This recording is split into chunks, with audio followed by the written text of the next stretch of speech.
Hello friends, नमस्कार and welcome to समाधान। साथियों, उम्मीद है कि आप सब अच्छे होंगे और साथ ही साथ आपकी स्टडी भी अच्छे से चल रही होगी। बिहार में साथियों BRLPS भर्ती 2025 का नोटिफिकेशन आउट हो चुका है और इसमें 2700 प्लस पोस्ट है, जिसमें अलग अलग पद के लिए जैसे 12th पास, ग्रेजुएशन, पोस्ट ग्रेजुएशन सभी के लिए पद है। देखिए, ये हमने अपडेट किया था आपको और उसके बाद से आप सबका लगातार कमेंट बहुत ज़्यादा आ रहा है कि सर ये परमानेंट जॉब होगी या कॉन्ट्रैक्ट बेसिस जॉब होगी, इसकी सैलरी क्या होगी, और भी बहुत सारे जो डाउट्स हैं आपके सारे डाउट्स को यहाँ पे लिया जाएगा। और देखिए, खास बात यह है कि इसमें आपको सिंगल CBT एग्ज़ाम देना है। सिंगल CBT एग्ज़ाम के आधार पे आपका चयन प्रक्रिया होगी। तो पूरी अपडेट को हम लोग यहाँ पे समझेंगे। एक और क्वेश्चन था आप सबका कि एक से अधिक पद के लिए कैसे अप्लाई करेंगे, तो सभी जानकारी को हम लोग यहाँ पे देखने वाले हैं। अब देखिए, कुछ छात्र ऐसे होते हैं, अब इस वीडियो पे भी जबकि हमने खुद ऑफिशियल वेबसाइट पे दिखाया और वहाँ से नोटिस डाउनलोड करके दिखाया, फिर एक अभ्यर्थी का कमेंट है कि फेक नोटिस है। अब बताइए, ऐसे अभ्यर्थी का क्या हो सकता है लाइफ में।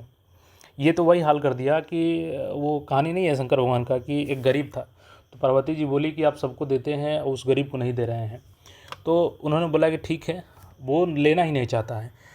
देखिए, हम आपको एग्जांपल दिखाते हैं। तो शंकर भगवान क्या किए कि वो रास्ते से जा रहा था और रास्ते में एक सोने का ईंट दिखाए, रख दिए। थोड़ी बहुत इधर कहानी हो सकती है, लेकिन पर्पस वही है समझाने का। तो ईंट रख दिए, तो वो चल रहा था, जो गरीब था, और वो चल रहा था। अचानक उसके माइंड में आया कि तनी हम चली के अंधा चल रहा था, आँख बंद करके। जैसे सोना का ईंट नज़दीक आया ना, वो अंधा बनने का सपना देखने लगा कि चलिए हम अंधर बन के चल तनी कि हमारा ठेस लागत है कि ना। तो वो आंधा बन के पार कर गया ईंट को। तो वही हाल है कि जहाँ पे आँख खोल के देखनी चाहिए, तो बिना वीडियो देखे कमेंट कर देता है, ऐसा ऐसा छात्र है। देखिए, चूँकि ये जीविका की जॉब है और आप सबका जो भी क्वेश्चन है इसको लिया जाएगा, लेकिन यहाँ पे एक बार फिर से हम लोग ब्रीफ में जो अलग अलग पद है उसकी क्वालिफिकेशन क्या है देख लेते हैं, क्योंकि जो नए छात्र इस पे आएंगे तो फिर वो कमेंट करके पूछेंगे एक ही बात को, इसलिए पहले ही उनको कंफर्म कर देते हैं कि देखिए यहाँ पे जो आपका ब्लॉक प्रोजेक्ट मैनेजर का है 36,101 प्लस एक्सक्लूडिंग अदर बेनिफिट्स। तो इसमें अदर बेनिफिट नहीं है, इसमें शामिल अलग से दिया जाएगा। अब कुछ छात्रों का कमेंट था कि सर आप गलत बता रहे हैं, इसमें एक्स्ट्रा बेनिफिट नहीं मिलेगा। तो सारा आपका जवाब का उत्तर इसी में मिलेगा आपका सवाल का, इस नोटिफिकेशन के माध्यम से ही, क्योंकि सारा चीज़ मैं नोटिस के माध्यम से ही बताता हूँ। इसके लिए देखिए, सिंपल आपका ग्रेजुएट होना चाहिए किसी भी सब्जेक्ट से। इसके अलावा जो आपका है लिवलीहुड स्पेशलिस्ट का है 32,458 है। इसमें अलग अलग सीट देख लीजिएगा, पहले बताया हमने।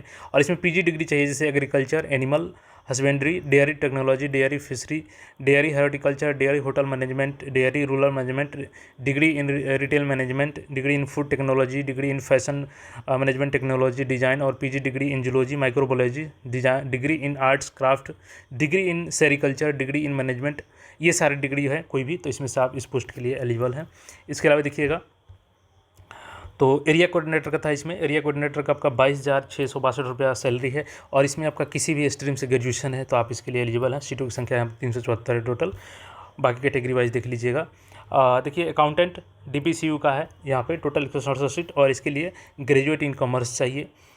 ऑफिस असिस्टेंट का यहाँ पे है, तो इसके लिए सिंपल आप ग्रेजुएट हैं किसी भी स्ट्रीम से तो आप इसके लिए एलिजिबल हैं, और इसमें टाइपिंग नॉलेज पूछा जाएगा, तो ठीक है।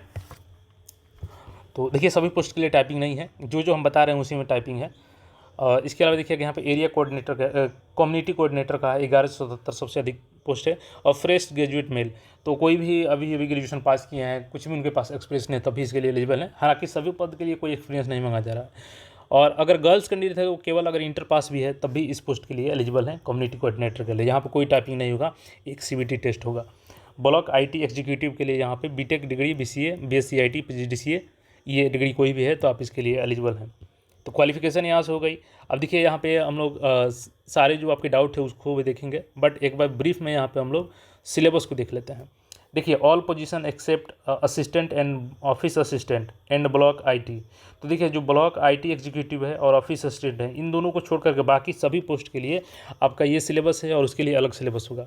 इसमें आपका अवार्ड ऑनर्स से 3 क्वेश्चन रहेगा, स्कीम जो योजना है सरकार की 3 क्वेश्चन, हिस्ट्री मॉडर्न से 3 क्वेश्चन रहेगा आपका, नेशनल इंटरनेशनल जो ऑर्गेनाइजेशन है 3 क्वेश्चन, साइंस टेक्नोलॉजी से 3 क्वेश्चन, स्पोर्ट्स से 2 क्वेश्चन, रीजनिंग एनालिटिकल से 3, अर्थमेटिकल रीजनिंग से 3 है। उसके बाद से क्लासिफिकेशन में 3 रीजनिंग वाले, डाटा इंटरप्रिटेशन से 3 है यहाँ पे, और मैथ से यहाँ पे 9 क्वेश्चन रहेगा, मैचिंग कंसेप्ट से 2 रहेगा, और सब्जेक्ट नॉलेज 20। तो मतलब कि जिस पद के लिए आप अप्लाई करेंगे उस पद के लिए उस के हिसाब से वहाँ पे क्वेश्चन पूछा जाएगा। तो देखिए अलग अलग पोस्ट के लिए अलग अलग वो हो जाएगा। और कंप्यूटर से 10 क्वेश्चन, 70 टोटल यहाँ पे 80 मिनट में 70 मार्क्स का टेस्ट होगा, और इसी के आधार पर आपका चयन किया जाएगा। जिसमें टाइपिंग है 1-2 पोस्ट में उसमें टाइपिंग होगा, बाकी में टाइपिंग नहीं है। और यहाँ पे देखिए ऑफिस असिस्टेंट और ब्लॉक एग्जीक्यूटिव के लिए यहाँ पे आपका टोटल 60 क्वेश्चन होगा। ये सिलेबस है, यहाँ पे देख सकते हैं। और उसके बाद से यहाँ पे आपका कंप्यूटर प्रोफिशिएंसी टेस्ट 10 नंबर का ये है, और सब्जेक्ट नॉलेज यहाँ पे 20 नंबर का है। इसमें भी मैथ 9 है, रीजनिंग है लगभग 12 के आसपास, और बाकी 2 नेशनल इंटरनेशनल, साइंस से 3, स्पोर्ट्स से 2, एनालिटिकल रीजनिंग 3, और अर्थमेटिकल रीजनिंग 3, क्लासिफिकेशन 3, और डाटा इंटरप्रिटेशन 3। ये है टोटल। और यहाँ पे देखिएगा तो इनका जो टाइपिंग टेस्ट है, तो for mock typing Hindi in Mangal font, तो यहाँ पे हिंदी का होगा। उसके बाद से यहाँ पे for actual typing Hindi Mangal font तो 150 वर्ड रहेगा हिंदी में, और 5 मिनट में यहाँ पे रहेगा, और टोटल 5 मार्क्स। और इंग्लिश के लिए यहाँ पे फॉर एक्चुअल 200 यहाँ पे मैक्सिमम वर्ड इंग्लिश में, और 5 मिनट यहाँ पे समय रहेगा, 5 मार्क्स, टोटल 10 मार्क्स का यहाँ पे होगा, हिंदी इंग्लिश दोनों होगा। चलिए पहला क्वेश्चन आपका लेते हैं। आप सबका क्वेश्चन था कि क्या सभी पद के लिए हम लोग अप्लाई कर सकते हैं, तो पॉइंट नंबर 11 पढ़िए। Only 1 application shall be submitted by each candidate for 1 position, यानी कि प्रत्येक कैंडिडेट के लिए केवल एक ही पोस्ट के लिए अप्लाई करना है आपको। In case more than 1 application that is multiple application form are submitted by the same candidates, अगर आप मान के चलिए एक से अधिक आवेदन कर देते हैं तो क्या होगा। तो देखिए रिसेंट सर्टिफिकेट प्रिस्क्राइब्ड यहाँ पे है, then the last application form correct in all respect shall be taken into account for considering his her candidature। तो क्या हुआ कि अगर एक से अधिक आप फॉर्म भरते हैं, मान के चलिए 3 फॉर्म भर दिए, तो जो लास्ट में सबसे अधिक जो सबसे लास्ट में आप फॉर्म भरेंगे उसी को आपको मान लिया जाएगा, बाकी 2 को रद्द कर दिया जाएगा। तो केवल एक पोस्ट का भरिएगा, जो भी आपका पोस्ट लगता है कि हमें भरना चाहिए, एक से अधिक मत भरिएगा, उससे कोई फ़ायदा नहीं होगा आपको। अब एक और क्वेश्चन था आपका कि कॉन्ट्रैक्ट वाला है सर या परमानेंट गवर्नमेंट जॉब है। देखिए बहुत सी जगहों पे आपको गलत जानकारी दी जा रही है। पॉइंट नंबर 36 पढ़िए। Contract will be till attainment of the superannuation age of 60 years. देखिए ये कॉन्ट्रैक्ट बेसिस ज़रूर है, गवर्नमेंट नहीं है, लेकिन बहुत जगह पे गवर्नमेंट बताया जा रहा है, बट ये गवर्नमेंट नहीं है। फर्स्ट ऑफ ऑल ये कॉन्ट्रैक्ट बेसिस है, लेकिन आपको 60 साल तक ये जॉब करने को मौका रहेगा, क्योंकि ऑफिशियल्स गवर्नमेंट PSU बैंक्स, तो ठीक है आप 60 साल तक इसमें जॉब कर सकते हैं। अब कुछ अभ्यर्थियों का था कि सर आप गलत बता रहे हैं, इसमें अलग से अलाउंस नहीं मिलेगा, तो आपको मैं पॉइंट नंबर ये पढ़ा देता हूँ 35 नंबर। देखिए other monetary benefits allowed to BPRLs employees include child education allowances for a maximum of 2 living children, annual increment at the rate of 5%, performance incentive up to maximum 30% annual basic as annual pay. तो देखिए यहाँ पे आपको आपके बच्चे के पढ़ाने के लिए मिलेगा। अब आपका सवाल होगा कि सर मेरे पास बच्चा नहीं है, तो वो तो आपका काम है ना, बच्चे करना जो भी है आपका, तो आप मिलेगा अलाउंस यहाँ पे, ऐसा नहीं कि अलाउंस नहीं मिलेगा। और 5% का इंक्रीजमेंट प्रत्येक वर्ष किया जाएगा आपका, और आपके इंसेंटिव जो है मैक्सिमम 30% तक इंक्रीजमेंट किया जाएगा। तो ये सारे प्लान हैं आपके। और यहाँ पे देखिएगा तो चूँकि कॉन्ट्रैक्ट बेसिस ज़रूर है, लेकिन 60 साल तक ये जॉब रहेगी, लेकिन गवर्नमेंट जॉब नहीं है। अगर कोई गवर्नमेंट जॉब बोल रहा है तो सरासर गलत बता रहा है।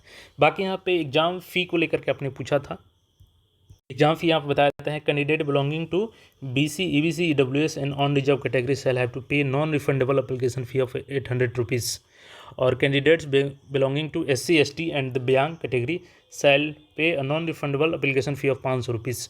तो इनको 500 करना है, और आपको यहाँ पे 800 रुपये करना है। देखिए अलग से मेल फीमेल तो बंटवारा नहीं किया है, तो बट यहाँ पे जो जनरल का है वही आपको जिस कैटेगरी से आप उस कैटेगरी के अनुसार आपको पेमेंट करनी होगी। तो यहाँ पे 500 और 800 दोनों रुपये हैं, ठीक है। अप्लाई कब से होगा, तो देखिए टू अप्लाई ऑनलाइन विजिट इतना the link receiving application will be active from 13 जुलाई। तो देखिए 30 जुलाई से ही लिंक एक्टिव होना था, और 18 अगस्त तक ये रहेगा, लेकिन हालांकि अभी एक्टिव नहीं हुआ है। चलिए मैं साइट पे दिखाया था आपको, एक्टिव हो जाएगा जल्द ही। क्योंकि देखिएगा तो ये ऑनलाइन जो पोर्टल है यहाँ से आवेदन होगा आपका, लेकिन यहाँ पे अभी देखिएगा तो ये पुराना वाला फॉर्म ही अभी अपडेटेड है, न्यू फॉर्म को यहाँ पे अपडेट नहीं किया गया है। तो उम्मीद है कि कल तक अपडेट कर दिया जाएगा सारा चीज़, तो मैं आपको अलग से अपडेट कर दूँगा। और यहाँ पे देखिएगा जैसे कि सेम इसी तरीके से आपको करना रहेगा, आई हैव टू स्पीक कीजिएगा तो साइन अप यूजर पे आपका ऑप्शन आ जाएगा और यहाँ से आपको अप्लाई करना रहेगा।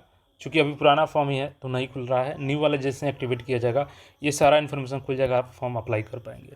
तो फिलहाल के लिए अपडेट था, बाकी जो भी क्वेरी हो इसके अलावा अगर कोई क्वेरी छूट गए हो तो कमेंट करके पूछ सकते हैं और चैनल को सब्सक्राइब करके जुड़े रहें। मिलते हैं फिर नए अपडेट में, धन्यवाद।